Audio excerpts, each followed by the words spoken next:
Lo stato di salute della sanità non è dei migliori. La conferma arriva da chi per 10 anni è stato direttore generale dell'area sanità e sociale della Regione Veneto.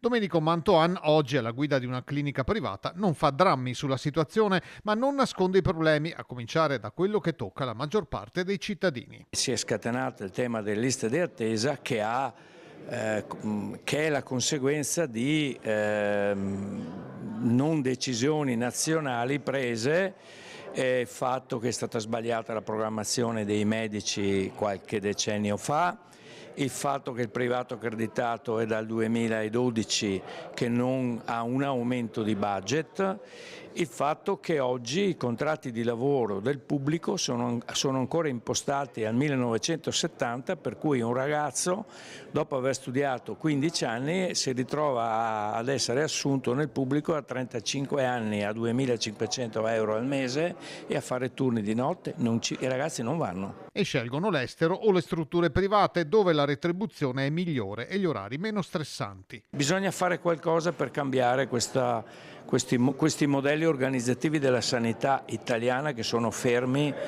a 20 anni fa. L'invecchiamento della popolazione, lo sfaldamento delle reti familiari e sociali, i cambiamenti delle patologie e delle cure si scontrano con la richiesta crescente di esami, diagnosi e visite specialistiche che stanno creando un ingorgo nelle liste d'attesa. L'altro passo in avanti che potremmo fare è quando useremo l'intelligenza artificiale per andare a verificare l'appropriatezza prescrittiva, sarà un grande passo in avanti per il cittadino.